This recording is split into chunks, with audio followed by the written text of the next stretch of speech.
I remember 5 days in, I was in front of the fireplace and I was broken. And that ankle injury, it shot up into my shin. I was filled with inflammation. I was in a lot of pain. Didn't know it at the time, but that stress fracture was starting to develop. And I looked at Sonny and I said, I don't think I can manage this level of pain for 95 more days. I'm staring down the barrel of 95 more days, and I'm broken.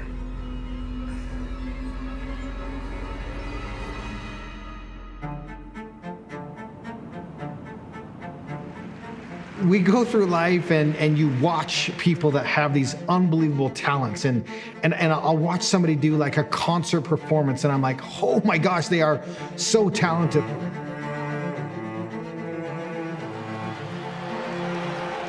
Or I'll watch these like professional athletes dominate at what they do.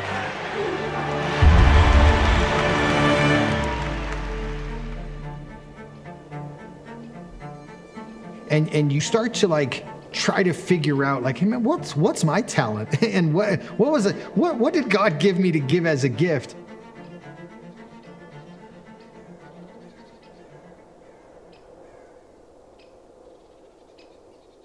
I believe I've come to the realization that I have the gift of suffering.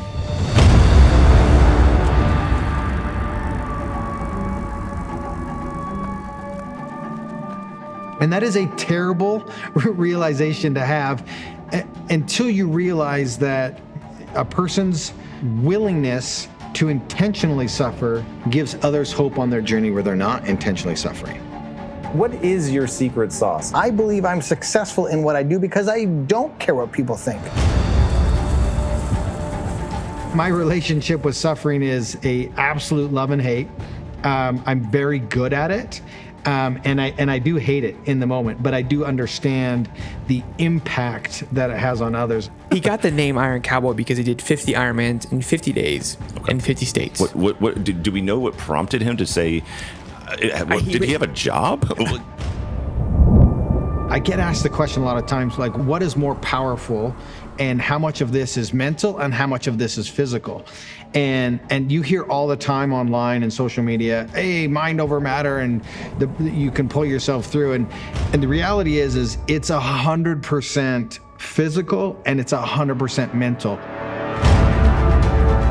Dude, it's 100% of both. You got to go all in on both sides of it.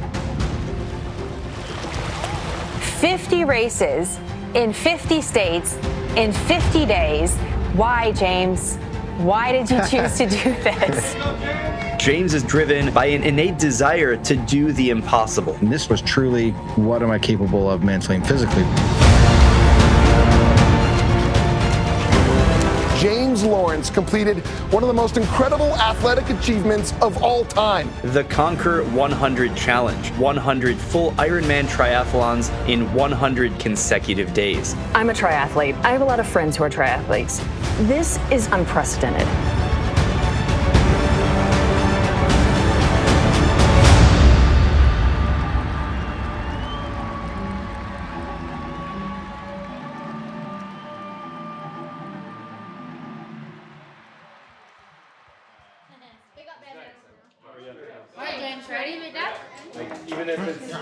Okay, this is something that was Mom's idea. Well, it was like Mom's idea, and then me and Mom put our brains together to make it perfect. Your big brains? Our big brain, like Daisy says. Okay, this is for your bike. Unwrap it. And tie on your stem. To tie on your stem. Can you identify who's who? This is Mom. Yep. Dolly. Lucy wanted to be fat. Dolly. Lucy wanted to be fat. Lucy. Dreamer, daughter, like you. Lily. Lily. Quinn. Daisy with a Nike swoosh. Thanks for coming back. So that the whole time that you are on your bike, this will be tied to the front, and then you can look at it and remember us. Not that you would forget, but that for the conversations with yourself, you can think of us the whole time. Awesome. What's going on my bike? So nice. Okay, these boys are leaving. Any event that we do in our lives that has extreme significance, it's going to be extremely hard. And I think that's why we don't have a crystal ball. Because if we truly knew how difficult things would be, we would probably never do them. I'm about to do 100 full distance triathlons, 2.4 miles of swimming, 112 miles of biking, 26.2 mile run, 14 hours a day for 14 consecutive weeks to cover 14,000 miles. We're gonna be swimming 400,000 meters. I will have made sports history. Quinn said he's gonna do the whole bike with you tomorrow. Tomorrow? Yeah. He said he's gonna do it on a scooter. You're gonna knock out 112 on a scooter tomorrow? Hey, you should bike the run. My goal with my kids is not for them to look at me as this superhuman person. Trust me, they know I have many, many faults. But ultimately, I'm just trying to be a good example. Son, what time are we waking up tomorrow? Too early. 4:30? 4:30. Yeah, I have to wake up at 4:30. But I'm excited because I want to watch my dad start. Honestly, probably only that day because, yeah, I'll forget. But what are you doing? One of the rules in our house is if you choose to start something, you have to finish it. If you've made a commitment, you've got to see it through. So look, those are side to side, and then on 3, they're up and down. Ooh, I like that better. I'm ready. I gotta show you what I made. So, for tomorrow, James and Aaron, their lunch, gluten-free, pasta salad, lots of veggies, olive oil, good fats, olives and such. Gluten-free pancakes, but I made homemade hash browns, but I cooked them into this so I can make a breakfast sandwich. So, excited about that. And I got all the snacks, everything. I've been working on them for about a month. Oh, I know he's gonna be fine, but there's like some things that are gonna be scary. Like I'm scared, like he could get hurt or whatever, but probably not. And that's where I try to set that example. Is like, look, if I start something, I'm going to do everything in my power to finish that and do what I said I was going to do. And I mean, life happens and things happen, and sometimes we fall short of that. But I give it everything I have to set that example.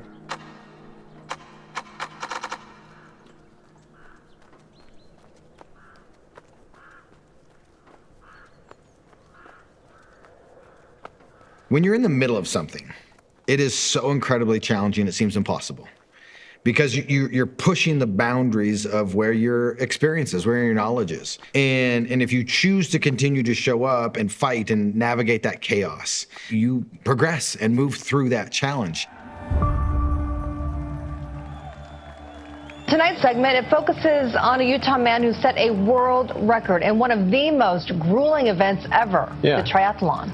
Please, 30 Ironman competitions That is incredible. in a year. A full distance triathlon consists of a 2.4 mile swim, a 112 mile bike ride, and followed by a 26.2 or a marathon run. When we were in the middle of the 30, it was the hardest thing we've ever done.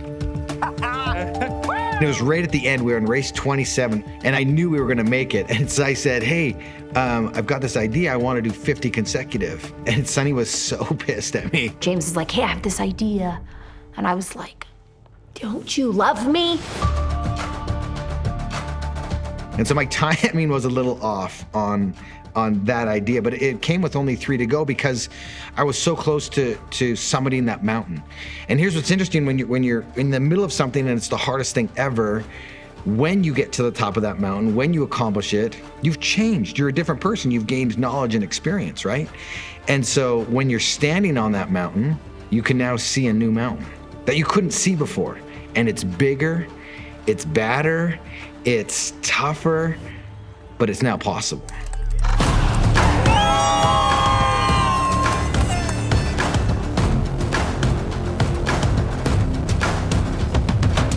The man known as the Iron Cowboy is working to complete 50 full-distance triathlons in 50 consecutive days in all 50 states. Amazing.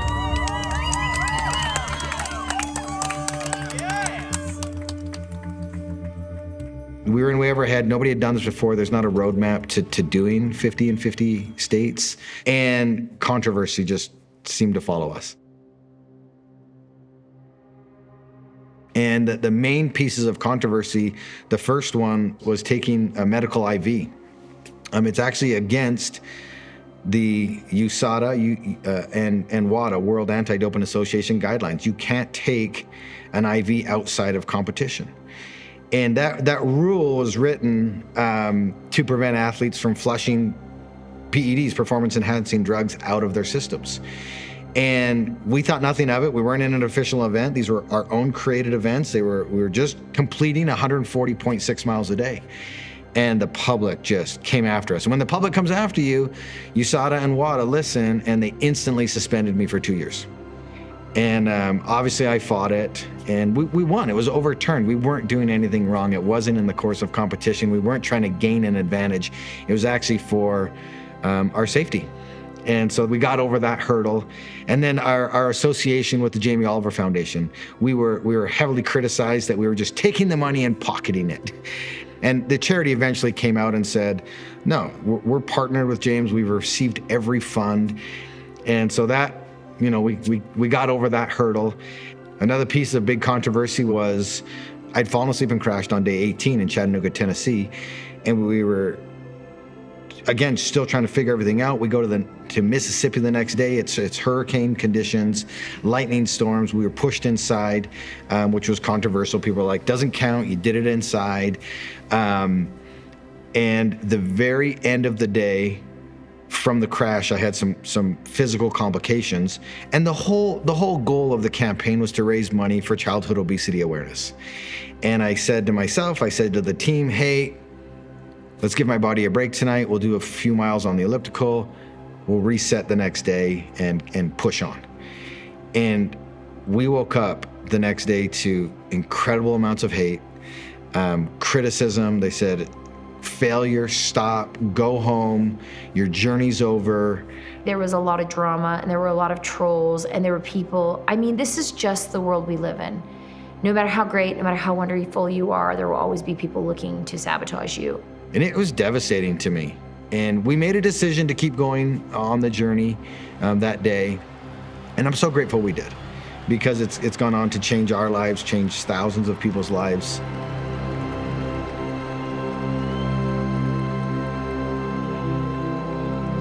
I'm so grateful I didn't give any power to those clowns on the internet that thought they had an opinion in what we were doing.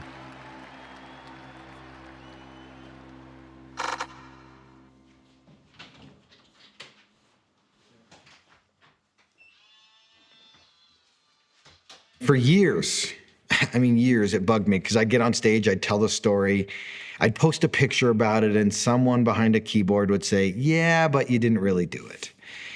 And that would bother me. And then human nature is to question if you really did do it. Are you a hypocrite getting on stage? Is the book you wrote accurate? All these things. So that was eating him alive. And so he wanted to confirm that he was able to do this. So he wanted to do something bigger and better to prove himself and disprove the assumptions and conspiracies and things about him actually completing the 50. The goal of the 50 was always, how many consecutive full distance triathlons could I do? Mentally, physically, spiritually, how many consecutive could we do? And I didn't get to find that out on the 50, because it was riddled with fatigue, exhaustion, logistics, controversy. And so when the pandemic hit and my calendar got wiped clean, I said, this is it. This is the moment I've been waiting for. I can reset my personal history. So when James says, hey, I wonder what I could have done without the complexity of the travel and, just the weather and all these things, I'm like, yeah, that's true. And he's like, I'll bet I could do double. And I was like, I'll bet you could. The 50 was that wretched. So then, a month or so later, he's like, I think I could do 100. And I was like, well, I know you could do 100. James puts his mind to something, he does it. He doesn't start something unless he's prepared to finish it. So I said, yeah, I think you could. Then August came and he's like, I can't stop thinking about it. And that's when I said, that's probably God telling you need to do it. Sunny knows me better than anybody else does, and she knows what my needs are, and she knows what the kids' needs are. And Sunny always is a huge support. And it took a minute or two, but she finally came around and said, yeah, let's do this. Hello. everybody. Happy New Year. And all of that good stuff. And I said, okay, if we double it, because I didn't want to do 50 again, and I've already done that. So I need to double it. 75 didn't scare me, so I landed on 100. And I was like, if I can put the same team back in place, add some new members to it, remove the chaos, remove the logistics. If we do it all from my house, if we do it all here in Utah, if we don't disrupt the kids' lives, could we double what everybody thought was impossible? Could we defy logic? Going into the 50, there was just so much chaos and things that happened. And I truly wanted to find out what my mental and physical limits were. And so I got a crazy idea. What happens if we remove chaos? What happens if we put team and systems in place? And starting on March 1st, I'm going to find out how many consecutive Ironmans I can do. And it's going to be 100. 100's the target. So from March 1st to June 8th, I'm going to do an Ironman a day. That's 14 consecutive weeks to total 14,060 miles. Yeah, he told me about it. I'm like, let's do it. And so I'm like, I'll do whatever you need me to do. The answer is yes. We are going to be doing this. It was, sweet, let's do it. He was like, we're doing this thing. I've got people behind me. I'm excited to be doing this. I'm excited to have your guys' support. Again, 100 Ironmans, 100 days, I'm out. It was a quick decision. It wasn't like it was a 2-year prep plan leading up to it like the other campaigns. It was quick. And literally gave me a little over 4 months training block.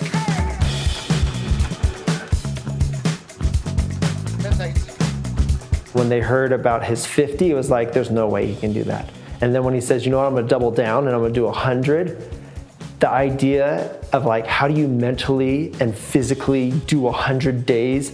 It's crazy what it does to the body. There wasn't really any doubt that we could do it, and I wanted to help display James and what he could do. We train off of power, so it's like we have our power meters on the bike, so it gives like your watts and how much you're pushing, and so I could see how much he was pushing.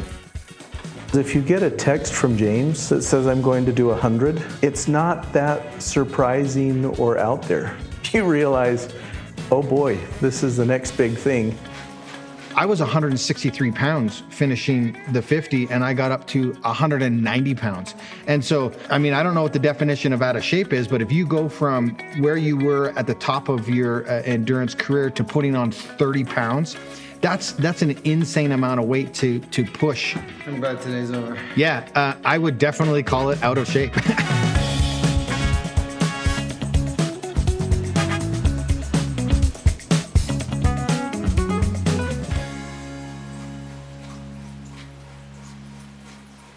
Went good, but it's in these moments right now when you stop, the work is done for the day, and you instantly get heavy. And you're like, oh, that was 7 hours. And then you're like, ooh, I have to do 14 with no recovery. And then that doubt that we've talked about before like sets in, and you have that moment and you're like, huh, I just need some food and a sleep. So let's do that. Oh yeah, I'm handling these stairs like a champ. Listen to my talented wife. At age 39, almost beautiful 40, she's like, I want to learn to play the piano. I love that. It's beautiful. Piano player. Mine and James's relationship is actually quite interesting because we are completely opposite. And so the types of things that light his fire are not the same types of things that light my fire. And so when we come to an event or when we have an idea and we approach it from different perspectives. And because of that, all of the bases are covered. We need to do a branded finish line. Okay, so here's So we're another talking thing. about a steel one versus Okay, no, a blow-up listen. one. My thought is like literally get those construction cones that are like tall.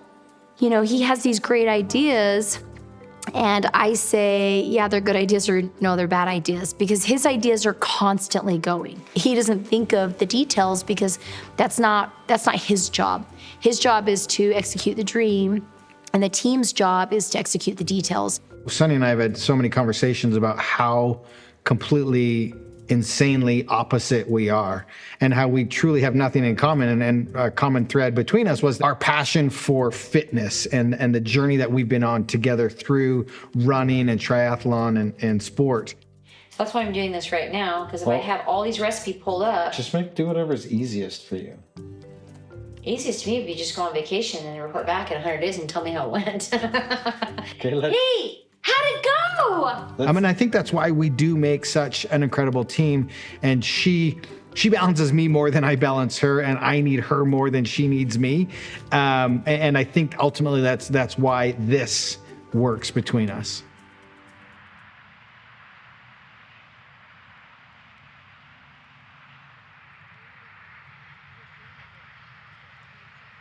You cannot train for a quarter of a year event. You just have to get yourself into the best physical shape that you can. And our runway just wasn't long. Good. A little quick. Just relax. Nice and smooth. So James, he's a powerhouse of a biker and a swimmer. Running needs to work on it a little bit, but he's an excellent runner as well. He's very strong. Nice, how did that feel? It was faster. As he kind of gets into this thing and starts to lean out, he'll be more efficient, and he'll have a little better running economy, meaning he'll have a little better strength to weight ratio and everything. But you've got to start this thing out a little more on the muscular side, which doesn't help as much when you're doing long distances. From a technique standpoint, we're just trying to work on having a little bit more dynamic knee up in the front, and so we can have a little more potential energy in the back. So just a little bit more efficiency with this stride is kind of what we're working on. I was relying a ton on my past experience, my past knowledge by doing these challenges. And I was like, I'll be okay. And we were just like, you know what? This is the date. We're committed to it. And we're just going to deal with it as we come. Is it too early for flapjacks? It is not. It is never too early for flapjacks, my friend. Amy's up, ready? Has everything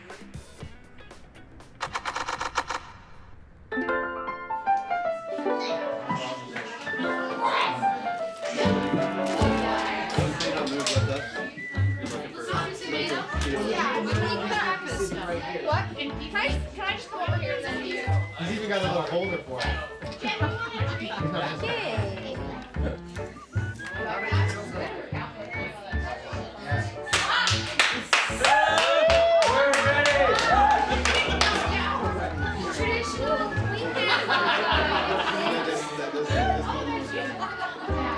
There you go, boys. We'll send no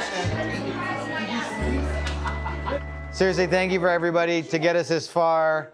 14 weeks, 100 days is a long haul. And so there's going to be some valleys, some peaks and whatnot. But at the end of the day, I hope we all end up loving each other. Bottom line, get that bread, but I love everybody. I couldn't do this. I say from stage around the world, nothing great is ever accomplished on our own. And for this type of thing, it's true. It's true. So, thank you.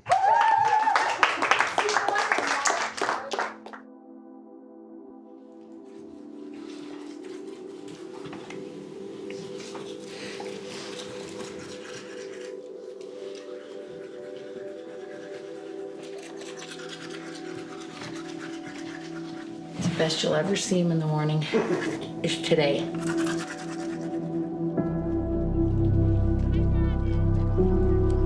The beginning of any journey is so filled with excitement, adrenaline, passion, the mystery of the unknown. And just so much anticipation for what's coming.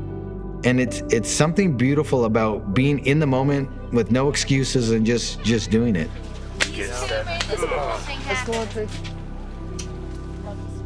I remember waking up on day number 1 and it was 18 degrees outside and I was like, 18 degrees? Hell yeah, let's go. We were just ready, willing to take on anything. 9,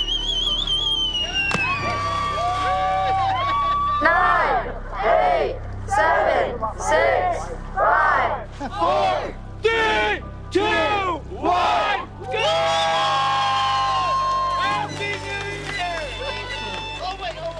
But then reality sets in and you realize what you're trying to do.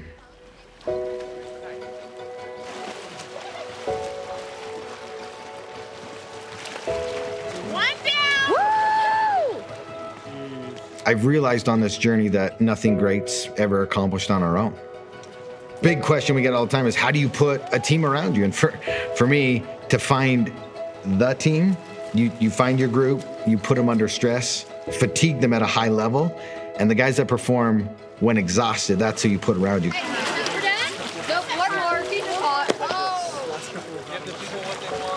My role as a wingman was to swim and to run with him every day. Knowing what we went through on the 50 and knowing what he wanted to accomplish, I wanted to help him do that. Nice job, brother. He was like, I want you to ride every day with me. And so as a wingman, my main part was to be on the bike every day with him and just help him get through the bike rides and off onto the marathon.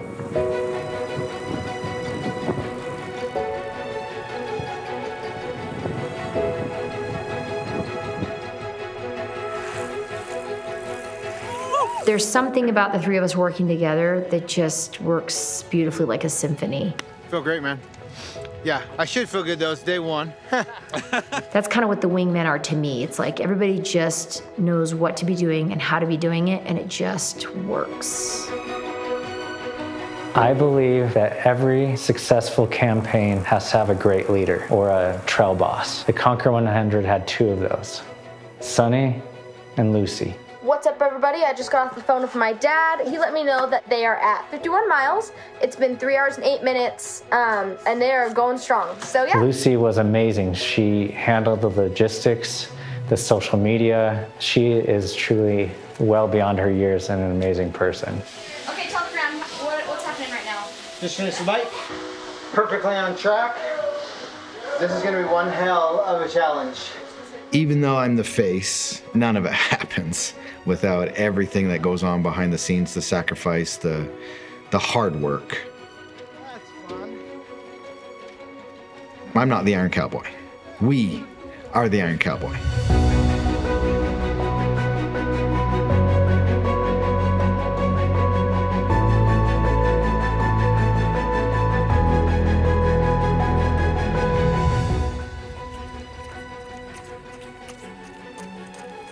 Day number one was exciting, it was explosive, nerve-wracking.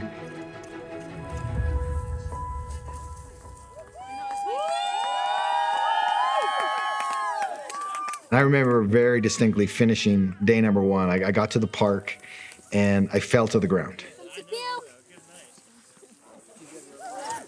And it was in that moment that I realized this is gonna be a fight. Well, saddle up. This is gonna be real. Those people that have raced a full distance triathlon know how they feel the day after. And when they heard about his 50, it was like, there's no way he can do that. 1, 2, 3. And then when he says, you know what, I'm gonna double down and I'm gonna do 100 days of that type of mileage, it's crazy what it does to the body. Okay, question one. How do you feel about today? Did anything surprise you? I forgot how hard that was. The cold, the wind surprised me. I knew I'd feel that way on the run. This is a part of the training phase, and so my body still has to adapt. What he was attempting to do had never been done. So as I was looking at it, it was almost akin to me like saying, hey, I want to go walk on the moon. Do you think we can do it? 10, 9. Where's everybody? We just get it one day? 4, 3, 2, 1.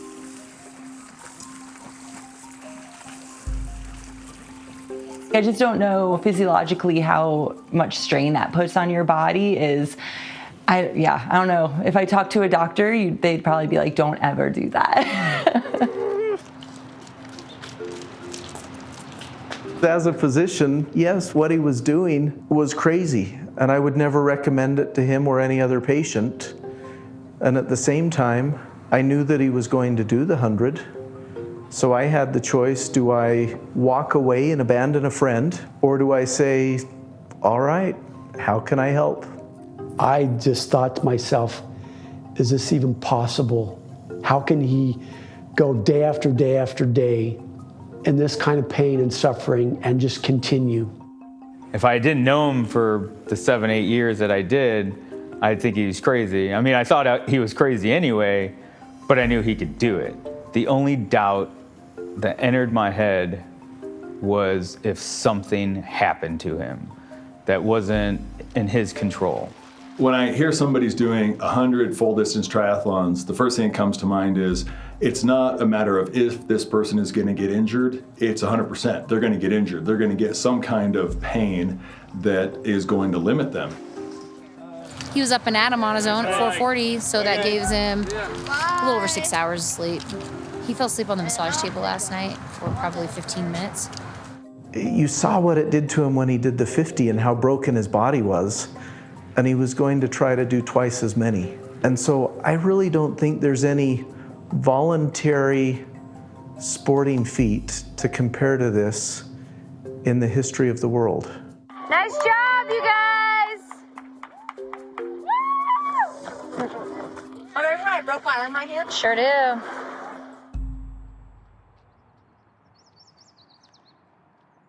I got bad news for you, cameraman. It's gonna be walking today for a lot of it. We're nursing an injury. I was going to use the first half of the 100 as training to get ready for the back half.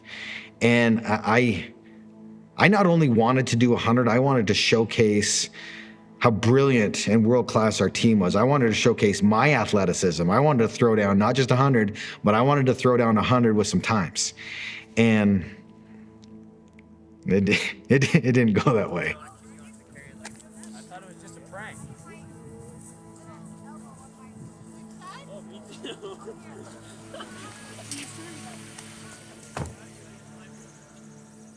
I teach from stage, you can't go from 0 to 100.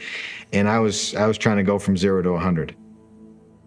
Aaron and I wrote him a training plan leading up into the 100, and I personally put in more hours training for a full Ironman than he did training for the 100. And so I was nervous coming into it that he would struggle.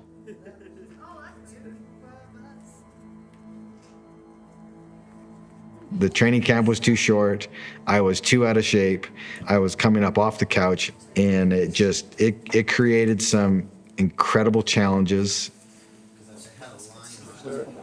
Look at that beauty. So he's got a hammer toe, so he always has problems with this toe.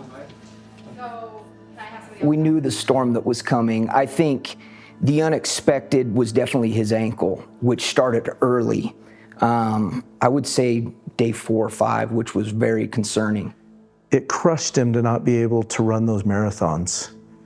I remember one day early in the Conquer 100 project where he kind of broke down on the trail and said, people are coming out to see the Iron Cowboy. They're coming to see somebody that's supposed to be superhuman, and I'm walking.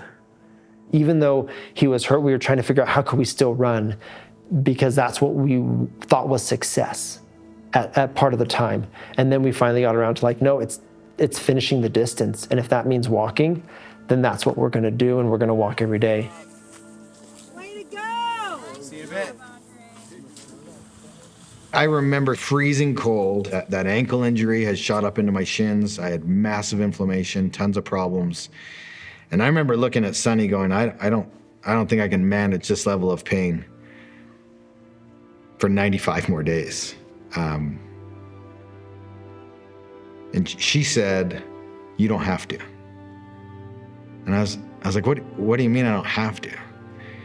And she said, you have to trust in your team.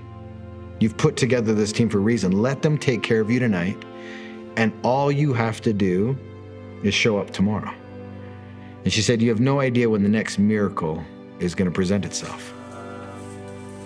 And from that moment on, it became kind of my mantra every single day was, I don't know when the next miracle is going to happen, but I know I can start today, and then I just have to keep figuring out how to move, how to manage.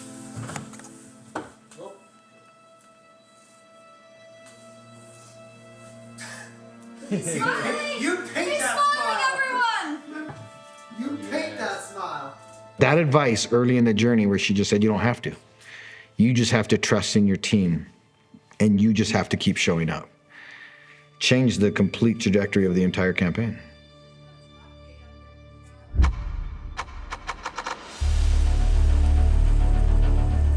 Wowed to the snow totals that we're seeing so far, and we're going to keep that chance for snow with the strongest wind gusts up to 55 miles per hour. Is our second Saturday. I was going to bed on a Friday night and I saw like it kind of started like raining a little bit, and they're like, oh, they're forecasting like snow tonight and then in the morning, and I'm like, oh no. Yeah, redefine hard, bitches. Lessons learned from the 50 was definitely, this was all going to be done outside, no matter the elements. And so I made that commitment early on. I don't care if it's raining, I don't care if it's snowing, I don't care how heavy the wind is. I am covering every inch outside in the elements. We'd pop up from a lap and the snow was just coming down in these giant flakes.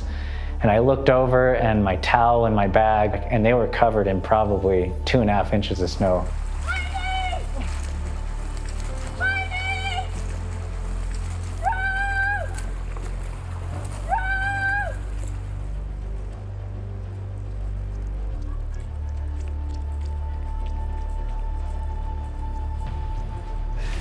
Swim's actually a good time for me because I'm always a little pissed off in the morning. It's just a lot of snow and really wet, and so like I'm completely prepared just being the two of us out here today. And I go out there and there's probably like 15, 20 riders out there.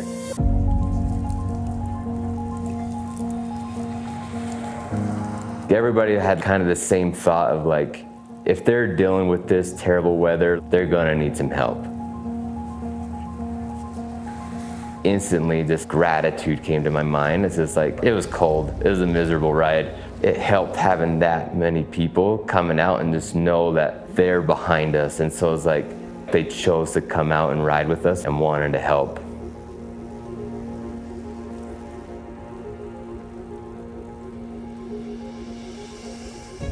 And it was amazing that something that should have drug him down, the cold, the snow, he flipped that and turned that into a positive and pumped himself up and went out and completed the ride.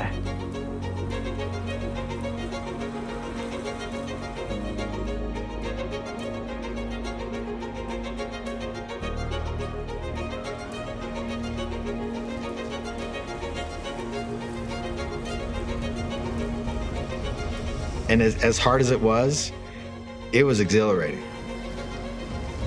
Just being out there, gritting your teeth.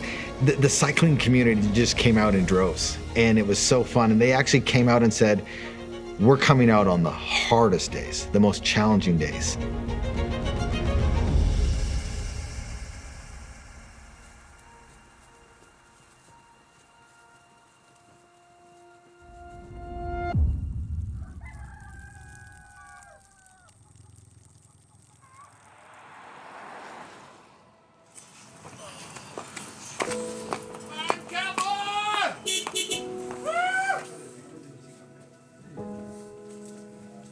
We dealt with snow, rain, sleet, hail, crazy wind, and just extreme cold. But the cycling community really stepped up and was a contributing factor to the success of the whole Conquer 100. I'm so cold right now. Like, no, looking at the weather this week, like, this day's gonna be bad and this day's gonna be bad. Who can come out and help James on these days? Cycling is a community sport anyway, but when there's a purpose behind it too, like a mission, it just made it so much more meaningful. And so it's like, whenever they could help come out and kind of lighten the mood a little bit, or kind of helps when you have a big win and a couple guys in front of you and be able to ride that. We came with the unified purpose of helping our brother through this hard time.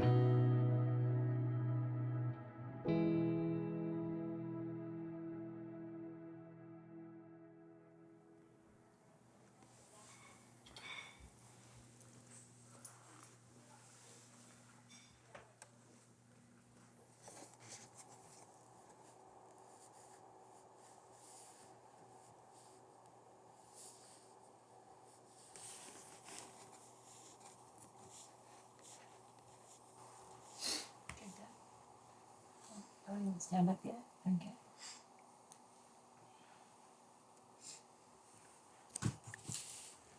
During the Conquer 100, some of the injuries that I was witness to mostly happened on the run, and it was with his shin.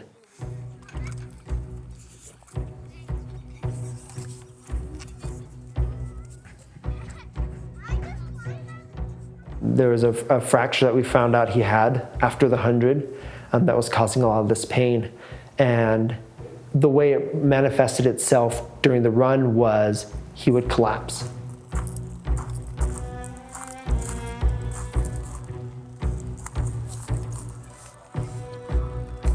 And it was lightning bolt pain. Every step just shot electricity through my entire body. It is a 20 out of 10 pain, and I am not running, not walking, I am hobbling. I was doing so dang good, and then this happened, so dang it. It was pretty serious in nature, the injury, really, but it was over time. Like, this had developed over time, and then once that ankle was required to accept the load and the duration of 100, it just simply couldn't hold up. We were trying to keep pace. I was in a lot of pain, and I could manage it to a certain degree. And then it got to the point where I'd black out, I'd pass out. He was blacking out on his feet, passing out because of fatigue, pain, who knows what else was going on, right? And I would come back to, and we would need a mantra to have a complete reset. And we would say the words, "Here we go." And as soon as we said the words, "Here we go," we'd start moving again, and it was like a mind-body reset. And that pain would mount and that pressure would build until I'd black out again. And he would catch me, and we'd mantra it up, and here we go, and keep going again. And that would repeat all the way to the finish line.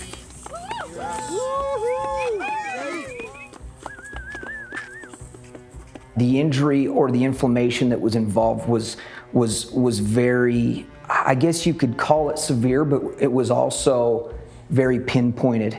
And from there, just with experience that I've seen with, I knew that we'd be dealing with something for some time. I knew that he was going to continue to push himself until he A, finished the 100, or B, completely broke himself. There are athletes, track athletes are some of the more famous ones, that have this exact diagnosis, and they go on to actually break the bone in half. So they have a full-on tibia fracture, and at that point, it's done, it's over, and that would end everything completely. And that was really where it became a breaking point to where a miracle needed to happen.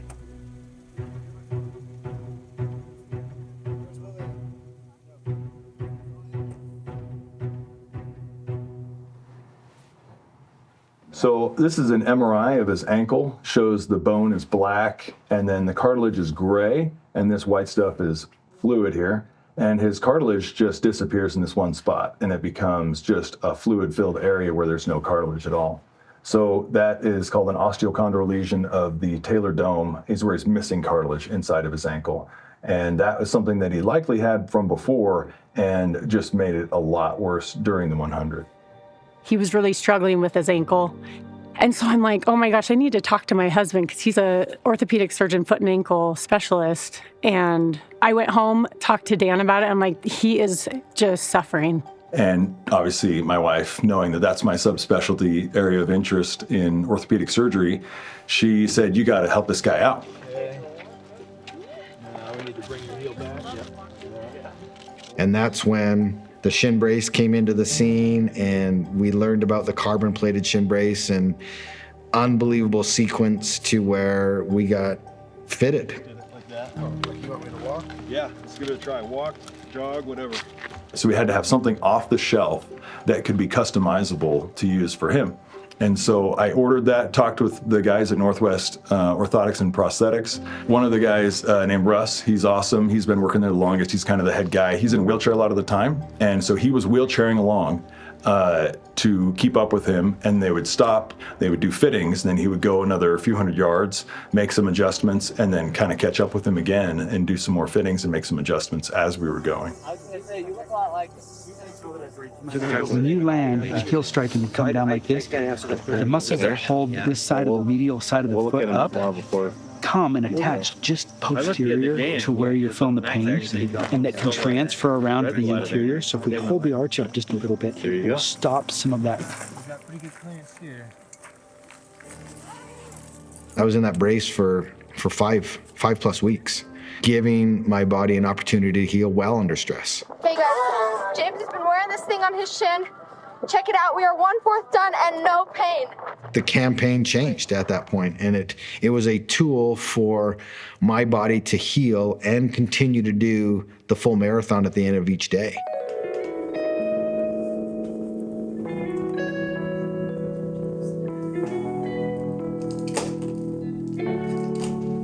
When I wake up in the morning, drinking coffee on my balcony, trees are dancing to the whistle of the wind. Top of the morning to ya!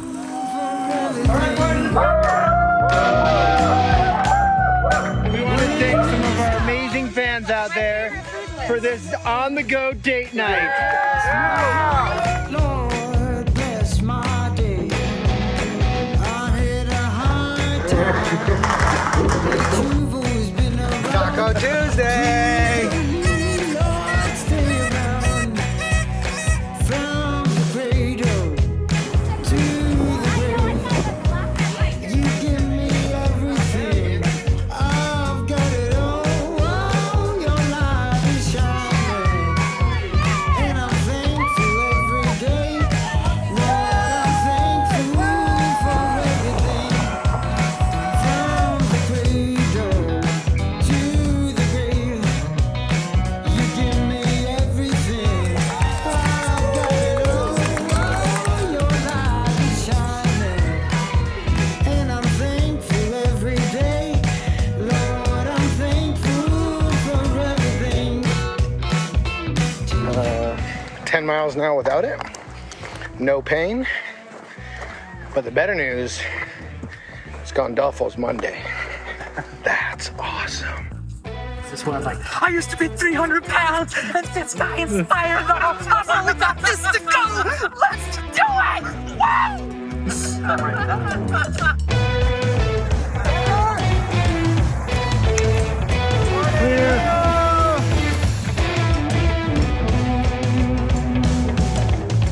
Somebody must have called the police. Happy birthday!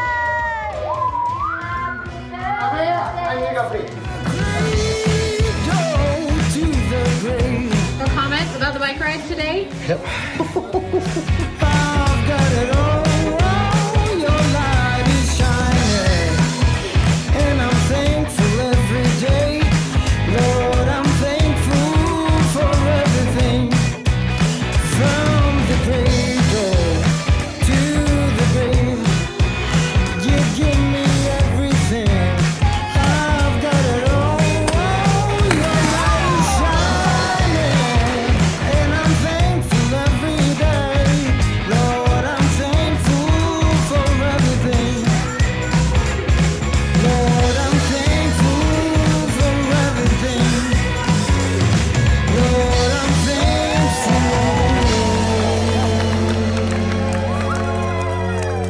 for everything.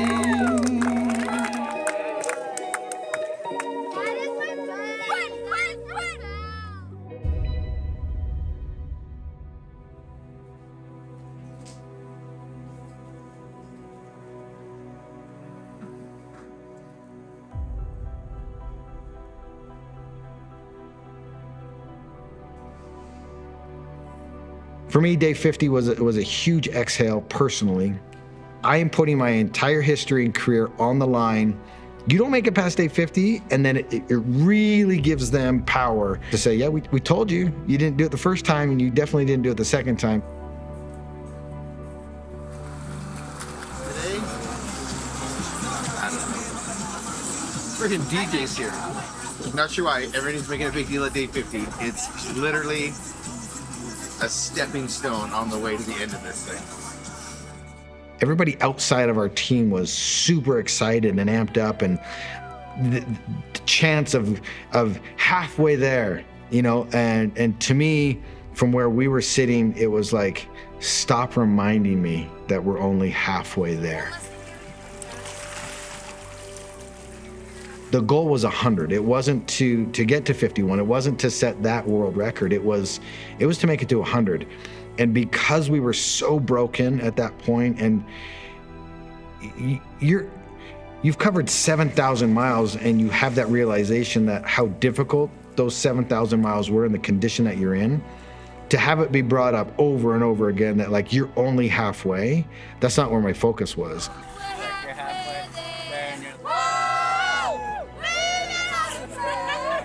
But in his Conquer 100 mind, he's like, I'm only halfway. That was the worst 50 days of my life. And you're telling me I have to do that all again. Yes, we want to celebrate this moment, but I don't want to talk about this moment at all because I have such a long way to go.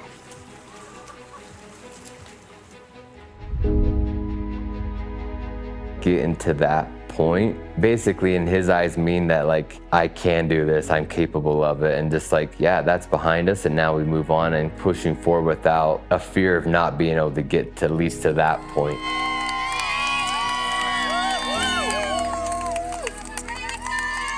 We knew that whatever we had done, we had to do again. And all the things that happened in the first 50, new things are going to come up. New emotions are going to happen, new injuries are going to be happening. We still had a whole another half of this Conquer 100 to do.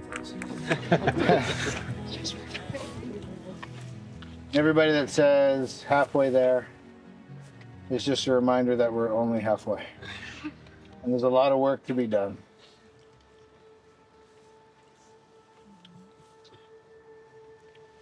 Tonight, we retire cowboy hat. We've reset history. We've reset the past. And now we're going to show up every day and show everybody what the hell's up. Hell yeah!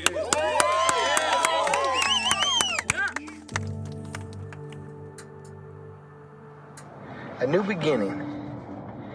And basically, if you've made mistakes in your past or not happy with something, you can always turn a new leaf and start anew.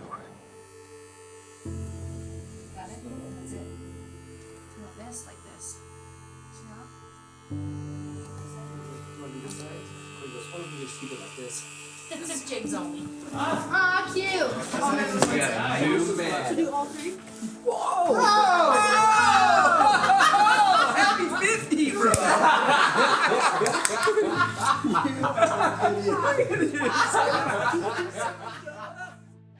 Okay, ready? Go! And you have to stay on the carpet. You can't go out of bounds. Casey, you're not even trained! Stop laughing! Casey, you're the worst dancer ever! Actually, wrestle me! I am! I can't do anything! No, really? So that means I'm doing something.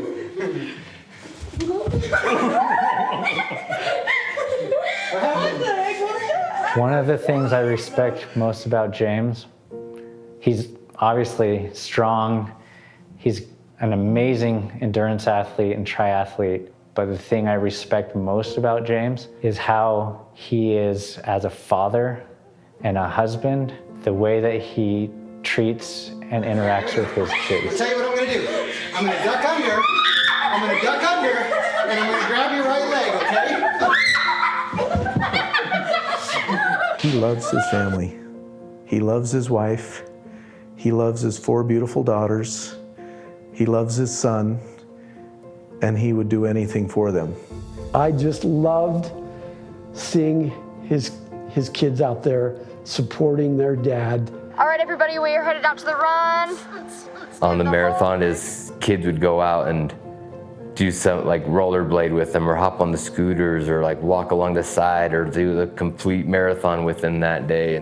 One very special moment comes to my mind. We were on our way home. He said, okay, my son Quinn, is going to come out and join us on the bike. He's going to ride the last 2 or 3 miles home with us. I spot a Quinn. And how special that was to see this man that has endured so much pain and suffering, but yet so much joy, and he kept it all in perspective, that on top of everything, he was still a dad. We want to make our kids feel as normal as possible inside these crazy things that we do. And each one of my kids played a very different role. And it was on their terms, what they wanted to do. And if they wanted to help or more or help less, that was up to them. The other day we had a couple people almost get hit by a car because they're biking on the wrong side of the road for some reason. And out in front, organizing all of us cyclists, was Lucy. She was the hit of the day for us, giving us direction about following the rules, following the laws, and not being an idiot. Don't be an idiot, or we will give you a hard time and you won't want to come anymore because you're going to feel bad about yourself. Make good choices. Lucy was obviously super special in the entire campaign. She was, older, had the ability to help us, but still lead a life. Look at these gorgeous girls. Right in the middle of it, I remember my daughters coming up. They were going to prom that night, and they came up in their beautiful dresses. And it was so windy, so in our picture, our hair is blowing everywhere. But it's so fun to go see him on the trail. Okay, here we go. That was made it fun and exciting that my kids could still be part of what we were doing, but still live their own lives.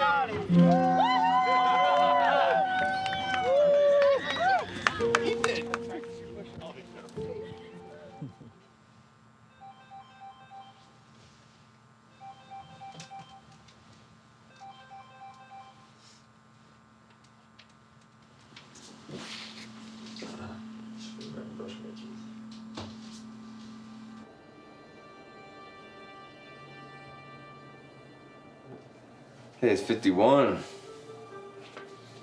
Some record breaking today. A typical day for me on the 100, we would be waking up around 4:45, making sure that I was had all my stuff ready and drove over and got to the pool on time. I was about kind of getting up when James was starting to swim. I wanted to make sure I had the most rest as possible so I can kind of help him through the rides every day. And then I get to his house and then I get the bikes all loaded onto the Subaru. I get all the gear all ready. I check kind of what weather was.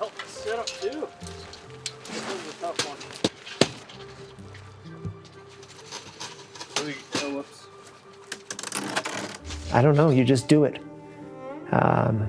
He asked me to. He believed that I could help him, and that was my job.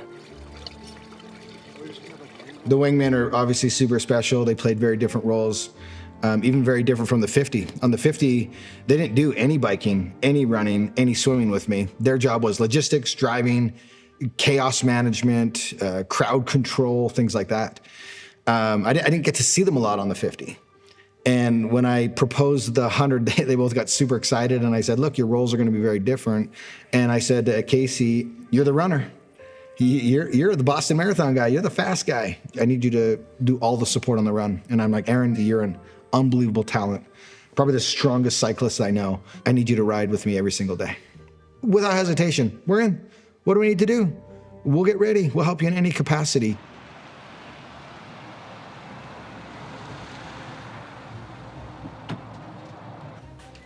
The team and the documentary crew and all that, they looked at Day 51 as a new world record and a new a party and a celebration. The real campaign for us starts today. It's like a new chapter in our lives. It's going to be a huge game changer, and I just think he's ready to roll. Let's do this. To me, Day 51 had extreme significance, but on a personal level. We got to 50, and then every day after that, we'd start on the rides, and we're like, you know what, let's go break a world record today.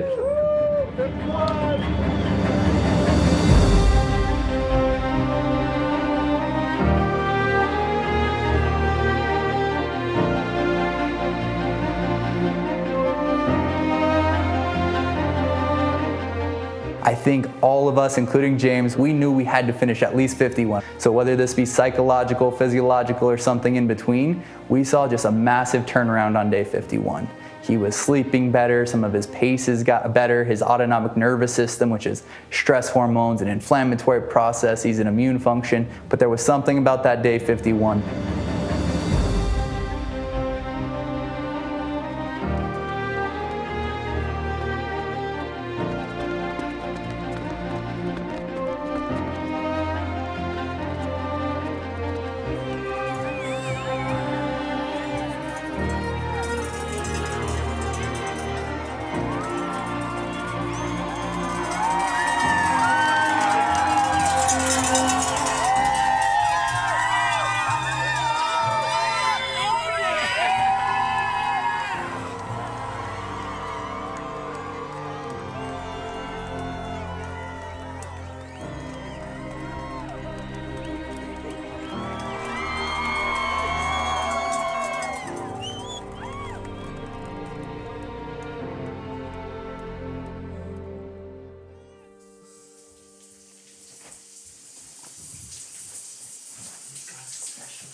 We've got a special shower hour tonight.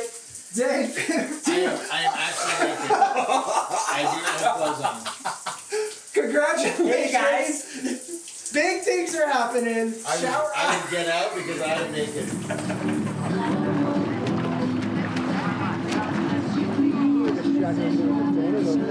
Good job.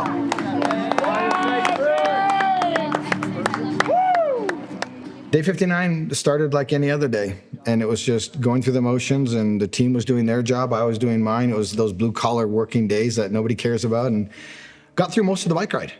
Most of the bike ride was great, and we had a small little group that day, I think maybe 12 riders. It's a good day. Stop. Pedaling around. And we maybe had 15 miles to go when the accident happened. The sounds that I hated to hear was when you heard a rider crash behind you.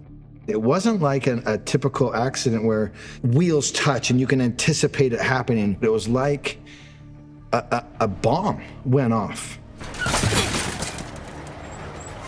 We heard the crash, we heard the bodies hit, we heard the bikes hit the road. Very distinct sound. We knew exactly what that was. And I just see a rider going down and James is laying like in the middle of the road.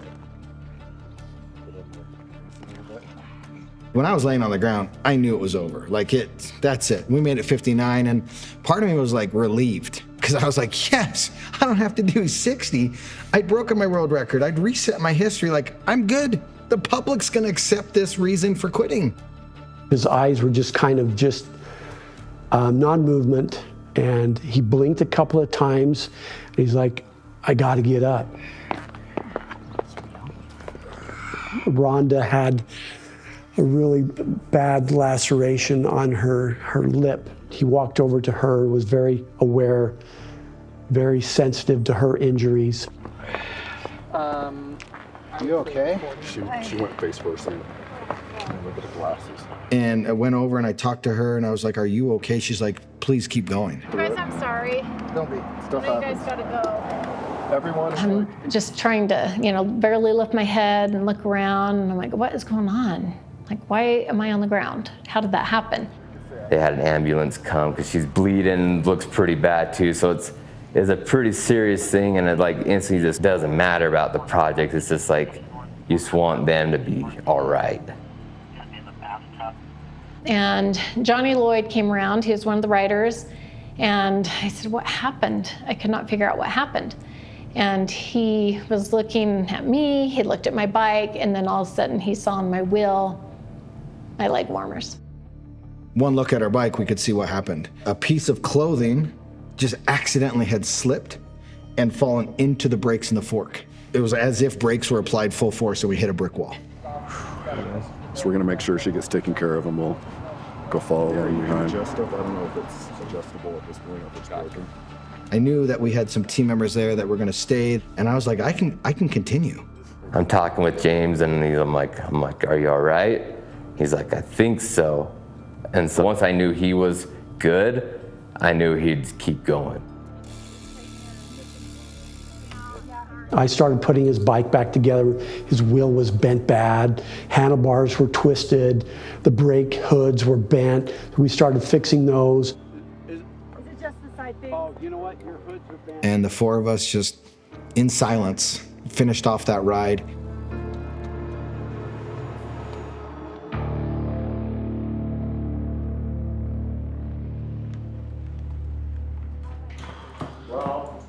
Hi, sweetheart. Hey, baby.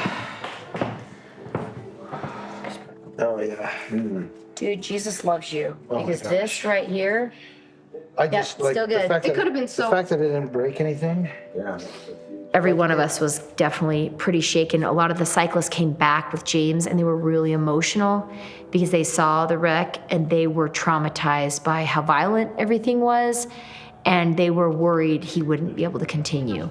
We kind of get out and look back, and then I just see James just kind of rolling across the ground, and I was like, oh no. So he just kind of roared back and hope he's fine.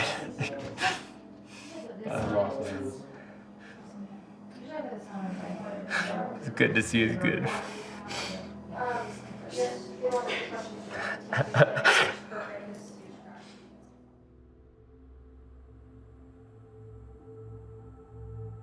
And then it got to the point where the adrenaline had worn off.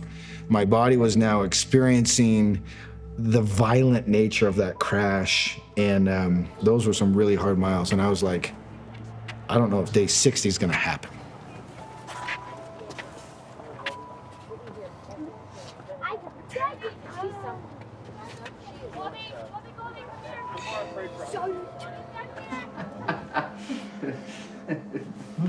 And then once we finished, everything started to feel better physically because now I'm not in that moment and my body's repairing. But that bike crash, I think there was some good and bad that came from it. I think it showcased some toughness and some resilience that we were able to get back up. I think it's a true testament to how resilient and powerful the mind and body can be.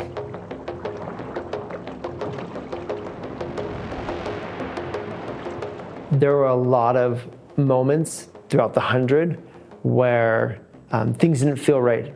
His hip hurt, his shin hurt a ton of times. Sitting on a bike for over 8 hours a day, back and forth on the same swimming lap, back and forth and back and forth. Like, you have to be mentally tough. 100 days is such a long time.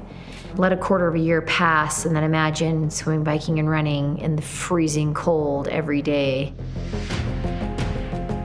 The mental strength that James portrayed during this 100 days is more than I don't think I've ever seen someone do personally.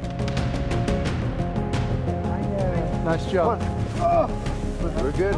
You just have to know what you want, and you have to be so committed 100% to it that anytime something goes wrong, it doesn't derail you at all. It just confirms like, yep, I knew this was gonna happen and we're gonna keep going at it. You can't even waver 1%, because as soon as you allow that to creep in, it's like a cancer. It'll consume you, it'll kill you, it'll kill the team.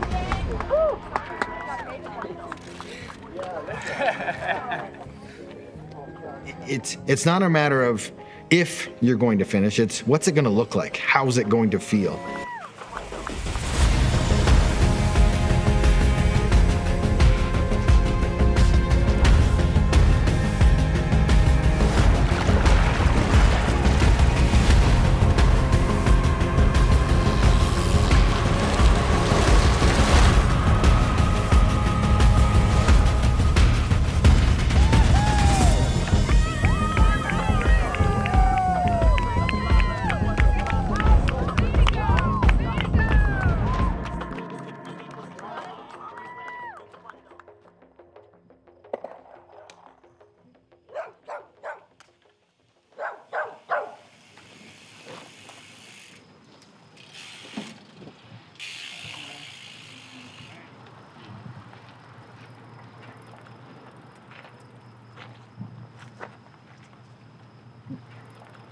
There were times on the run where he was limping and it looked like he couldn't take another step. So sometimes he would just shut down, and he was just putting one step in front of the other. He was just trying to get through it. There you go. Get him moving. This is what we've been working with today. He would just kind of collapse. Those were big kind of emotional things for me because my job is to help him. And he's also a friend. And so it's like you see them hurting a ton because he can endure a lot. And if he's falling to the ground, what's that kind of pain he's going through? And so my job is to be there to comfort him and to help him get back up. But then also you have to put all that aside and say, I'm sorry you're hurting. We have to keep going. These campaigns are obviously team and family oriented. It starts there. But at some point in time, it's a personal journey as well.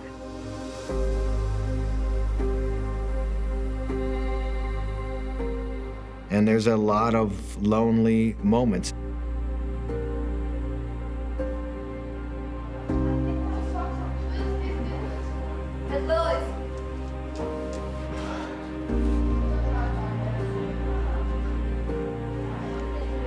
And I'd never done it before, but on the way to the pool on day 80, I pulled out my phone, because Lucy was always like on me about social media updates and the public's watching and you gotta give them updates. And so I was like, fine.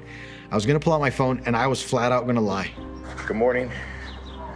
I usually don't come on in the mornings. I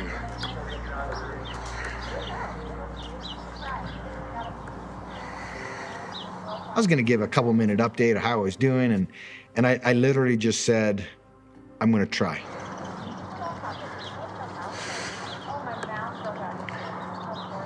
I'm gonna try. I'm gonna try today.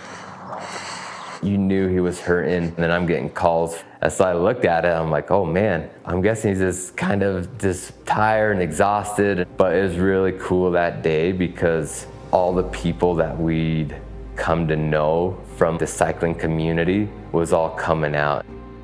It was one of the most spiritual rides that we'd had on the journey. They came out. It was a massive group of cyclists. Nobody really said anything. It was a lot of head nods. It was a lot of acknowledgement. It was a lot of, we've got you. You don't have to go through life and just show all your good sides at all times. You can be honest, you can be real, you can be vulnerable. Because it's in those moments where your team really rallies behind you. And it became a very impactful moment on the journey.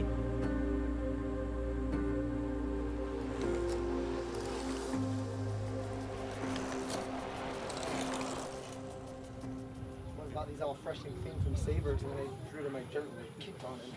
Yep. So there. Yep. And then hold it. Okay, Amber. You guys are so, oh yeah. You guys are so sweet, man. Hey, James. Awesome.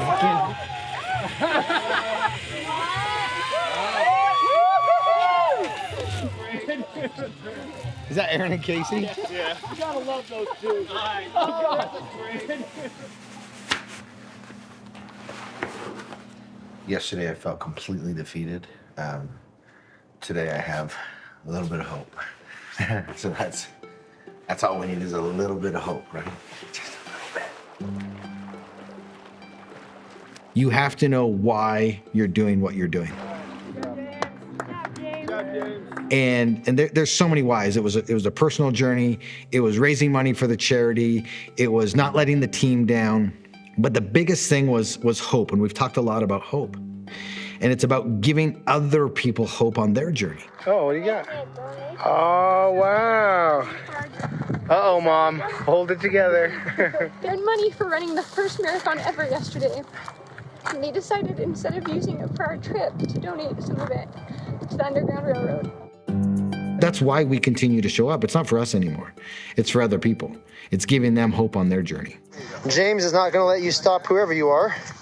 He's gonna help you finish. The type of people that came from the places they came was amazing. The emails and messages and support, it was really cool. Are you guys from Portland, Oregon? Yeah. Welcome! Why'd you want to come out? Yeah, gonna run with you guys today. Okay. People from around the world that came to join. That was an incredible experience to hear their journey and to see the inspiration that had brought them there. First one. First century, first marathon. James provided the perfect opportunity to do something without all the hustle and the fuss. We won't be back here tonight. Through putting himself through hard things over and over and over, he's developed this mental toughness that we all know and realize in our lives that we can all do the same thing. We just have to be willing to take that next step when we don't want to and when we feel like quitting, and then do it over and over and over and have the courage to show up and do it again the next day. This man right here did his first full marathon ever. I started seeing a change in myself. I was seeing not only in like my health, my physical abilities, but the fact that I was started to prove to myself that I could do hard things. And if I can do hard things, anyone can do hard things. Someone else's, and in this case, my pain, my discomfort, turned into blessings for other people. And what was interesting is I hated that I had to slow down. I hated that I had to walk. But every single day, someone would come out and said, I'm so grateful you're hurt and you're walking and had to slow down because it's allowed us to come out and join you. He was forced to walk, which sucks for him, but it was great for me because I could keep up with the group. But because I was keeping up, I could do more. I was able to complete my first full distance triathlon with James. It was a wonderful feeling.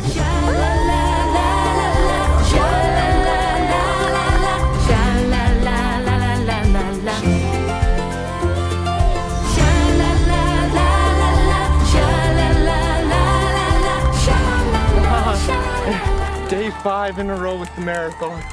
And so me having to slow down was a benefit to other people's lives on the journey because they got to have an experience. And I've just learned at the highest level, this is about the people we meet along the way and the impact we can have on others.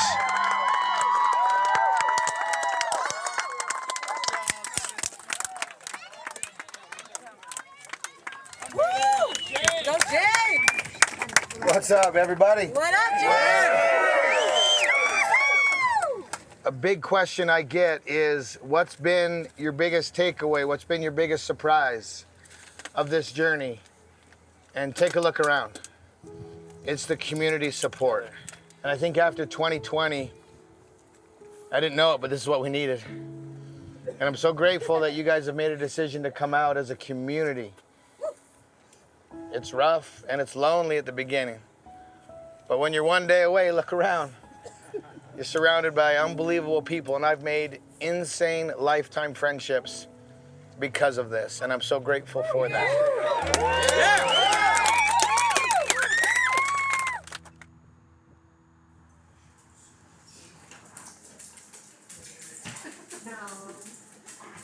I'm so excited for you. How are you? Because maybe we're just adding to them. Okay, everybody listen up. Tonight's a busy night. Appreciate everybody coming. As soon as you're done doing whatever you're doing and you're not essential, you got lots to do and we got to get to bed. And so, I know that's a little bit harsh, but we got to wrap things up and get to bed and it's an early wake up call.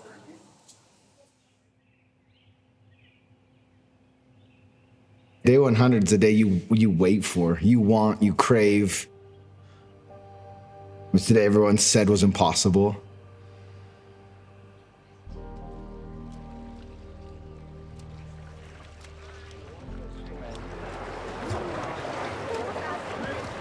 There's always that special buzz on a conclusion of something, right? Everybody that we'd met along the entire journey was gonna be there.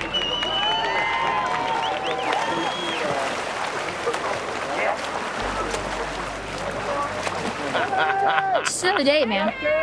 Till this day's over, it's just another day. I have a lot to do today. All of our closest friends were there to party on the 100th day. They were there to support James, do the bike, do all these things. And these are the people we cared the most about. But it's cool. I mean, it's been awesome. James is in like an amazing mood. He's wearing 100 on his cap. Lots of like familiar faces, people that have come and gone, and now they're here for the end.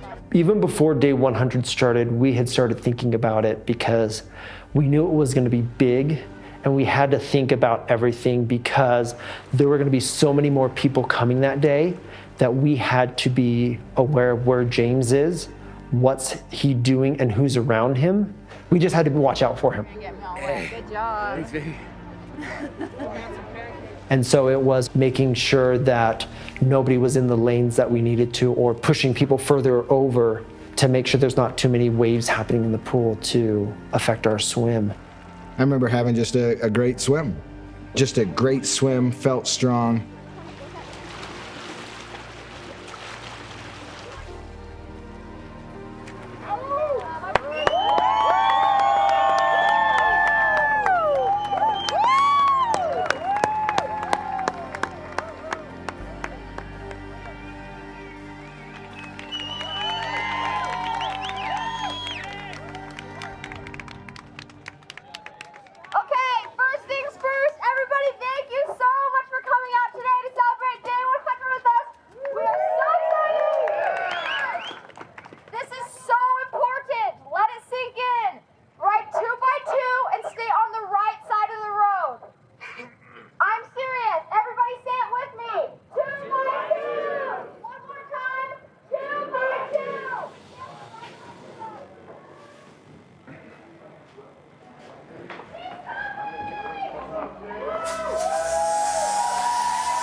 I looked at the entire day as, this is a celebration.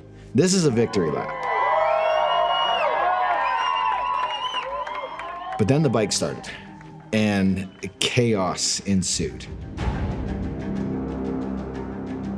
We had a lot of people come out and ride for the bike, and so it became pretty crazy.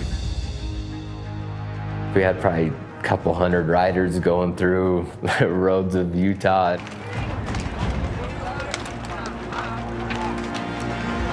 There's just bikers everywhere, just everybody all around.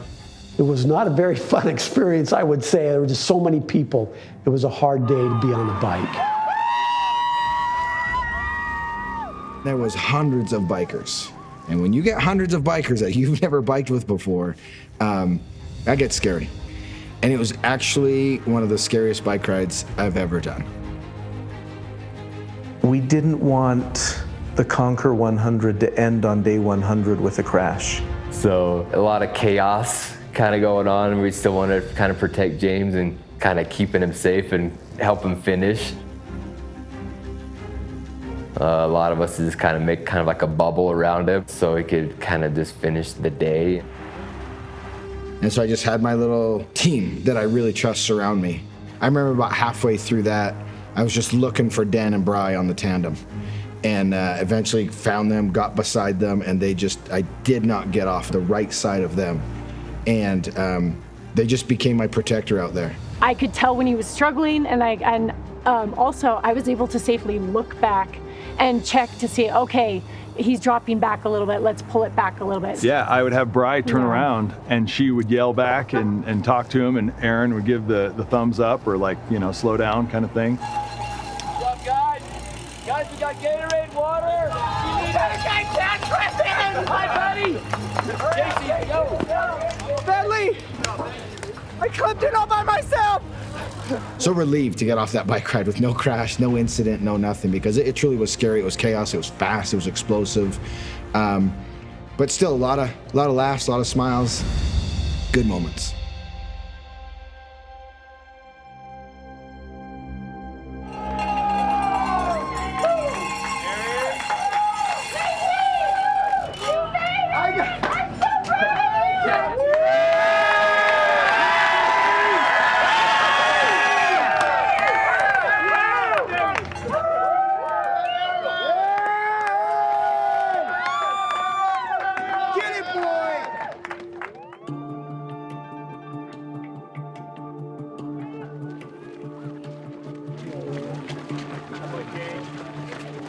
It was cool to run on the last day, those 26 miles.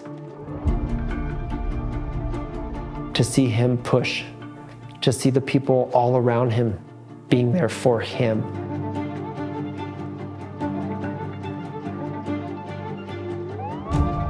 I actually did the full distance with him on day 100, so I hadn't ran in probably over a year. My body did not like it. I've been so patient the entire 100 with my shins and my body, and I was gonna run. I was gonna run all 26.2 of those miles.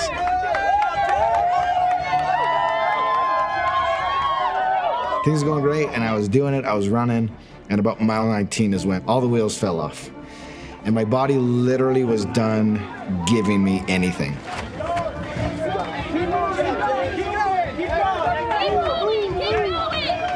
It wasn't pain. It was like complete body shutdown. Like I don't know how to take a step, like a baby giraffe, trying to figure out my first steps. James' hip started going out on him. And so we had a lot of times where I had to catch him, and we had to stand him back up, and we had to take a couple steps, and he would keep going. And we had, I don't know how many we had, but we had a lot of falls at the end just because he was pushing himself so far and so hard. His legs and muscles start to give way on him, and it slowed him down a little bit. But I watched him stop. We picked him back up, and he got going over again and again and again. And for me, in my head, in that moment, I was like, I have to give it everything I have until I cross that finish line. I had to focus on running and keeping people away and him, so that if he was gonna fall, I could catch him, keep people away, get him back up, keep moving along.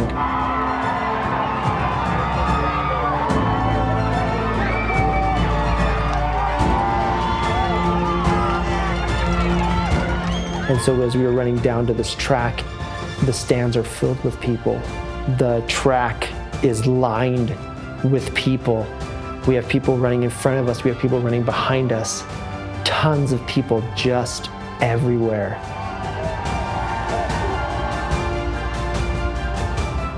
The biggest flag I had ever seen in my life was there waiting.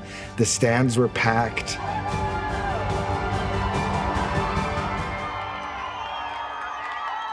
And I remember saying, hold on, boys, we're gonna run. And we sprinted 2 laps, just as fast as I could.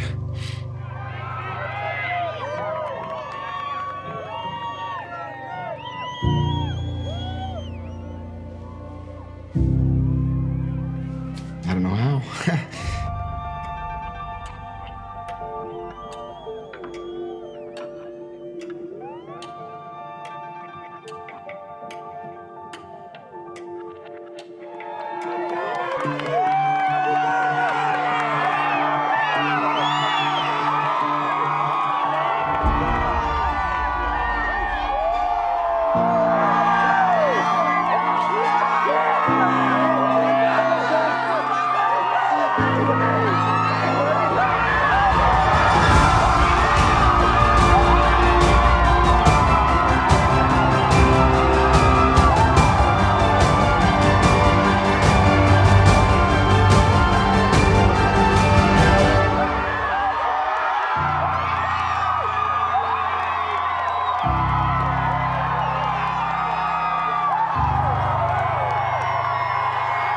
Crossed the finish line and hugged my wife, my kids.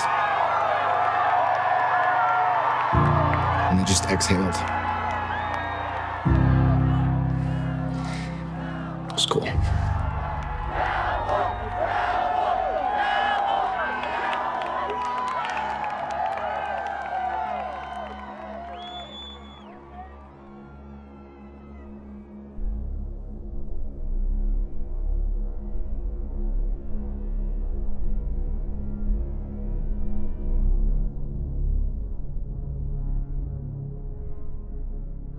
I already started it. Sorry, can't go back now. Can't undo the notification.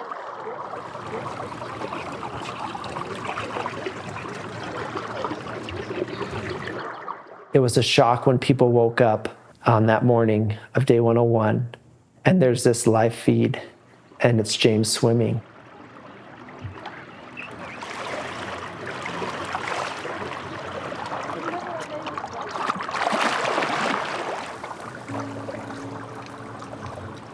And people are just shocked, like, what is happening here?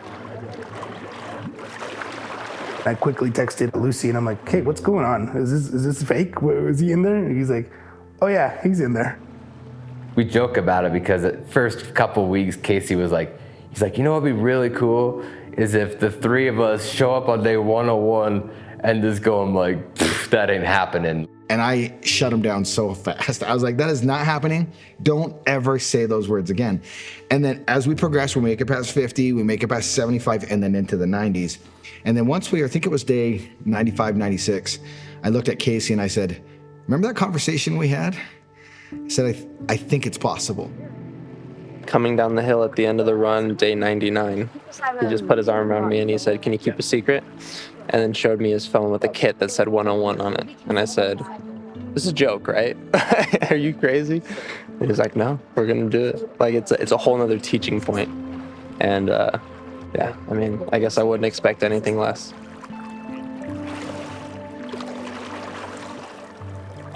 He swam the first part by himself, and that's what he wanted to do. He just wanted to start it off on his own, and he did. It's cool seeing him in the pool, just swimming by himself.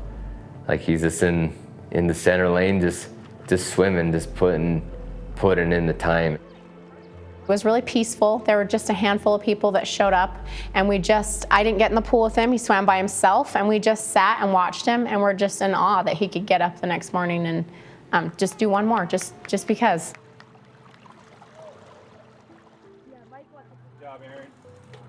A few people showed up for the bike because they realized what was happening, but we didn't have a big group. It was a small group, and it was a lot of people that were near and dear to him who had shown up almost every day for him on the bike. We were just laughing and talking. We didn't care about how long it took or how fast we were going. It's just like, just to be able to share that end day with the people that came and supported us the most.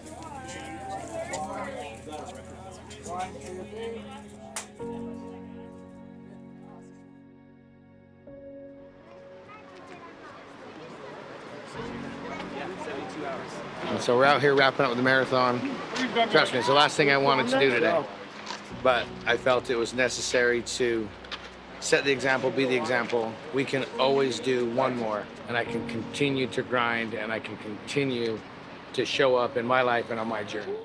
I'd be an absolute hypocrite to get up on stage and be like, I know you can do one more. You know, if I don't do it myself, I believe leaders should lead and lead from the front and do things that people aren't willing to do. Because I can't expect anybody else to live that way, my kids especially, if I don't do it first.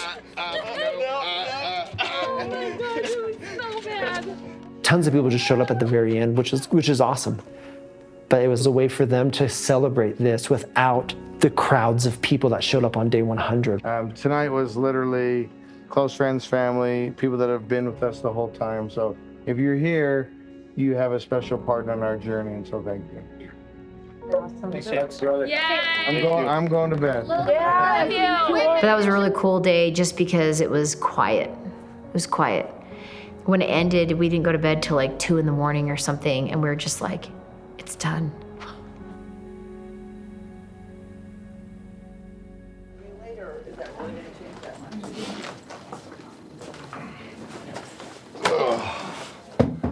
I slept a ton last night. This one's gonna be hard though. I think this is the stress test. They're gonna put me on a bike until I puke. Last thing I wanna do right now. After I had to go to UCLA and do some series of tests. Breathe. We perform CT scans, echocardiograms, cardiopulmonary exercise tests, as well as some other tests in between before and after. Too tight? Nope.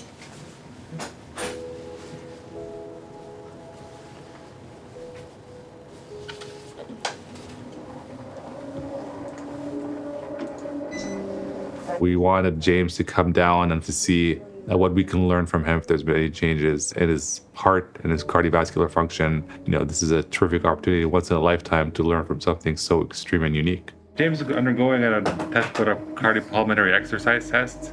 What is really the test of his cardiovascular system and his endurance, and measuring how far he can go, how much oxygen his body is able to extract from his blood.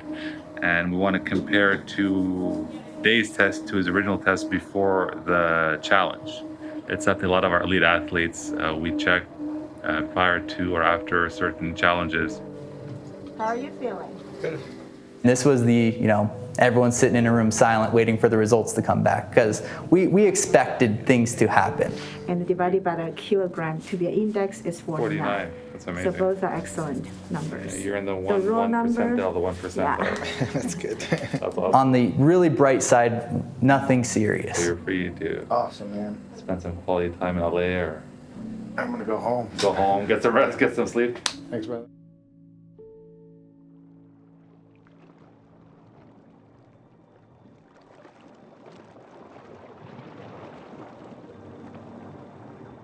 I talk a lot about why you're doing something. And anytime anybody reaches out to us and say, hey, we want to tackle this big challenge, my first response is always, you have to know why you're doing what you're doing.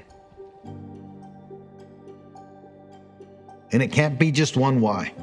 Because I promise you, when you're in a catastrophic bike accident, you're laying in the middle of the road, your one why disappears. It is no longer on the table. You don't care about that one why.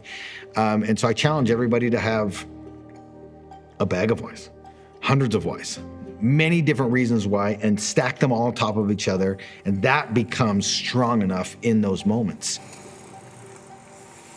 You have to be committed to what you're going to do, and you have to be ready for whatever your challenge asks of you.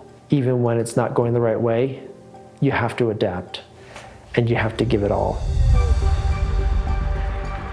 I would always ask myself, if I quit today, if I don't choose to show up today, who am I missing an opportunity to give hope to? I think the greatest accomplishment was what he's done to other people, the empowering of other people. I think everyone has things that they want to achieve, hard things they want to accomplish, just because of how that feels inside when you achieve that. You really have to reach outside and beyond what you think is possible. And that goes in everyday life and in sport as well. It's not about the miles or on the bike or the swim or on the trail. It's about learning to do hard things so that when you're faced with hard things in life, you're able to tackle them. A lot of people don't choose the level of suffering, adversity, or challenges that they have in their lives. And they get to choose how they interact with that challenge. And if we can give someone even the slightest gift of hope, it makes all of our intentional suffering worth it.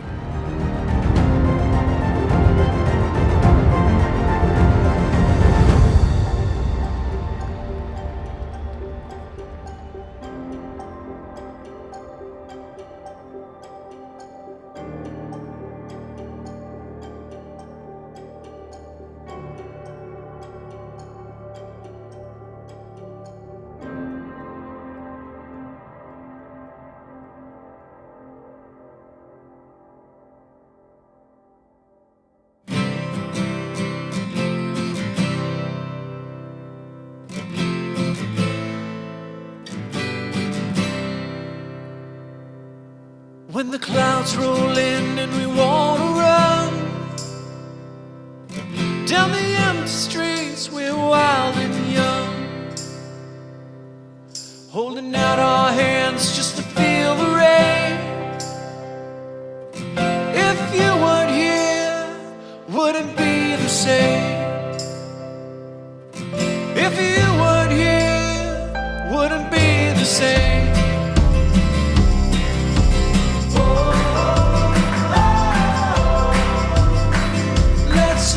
The moment before the moment's gone.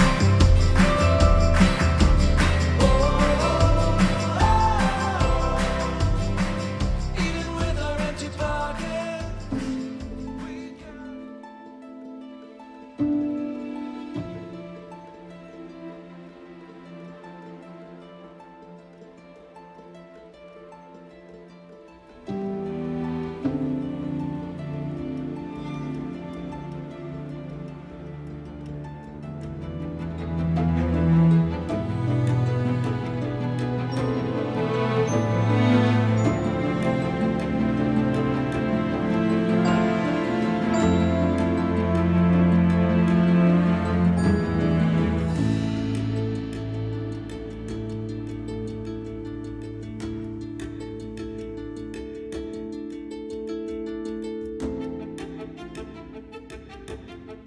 you.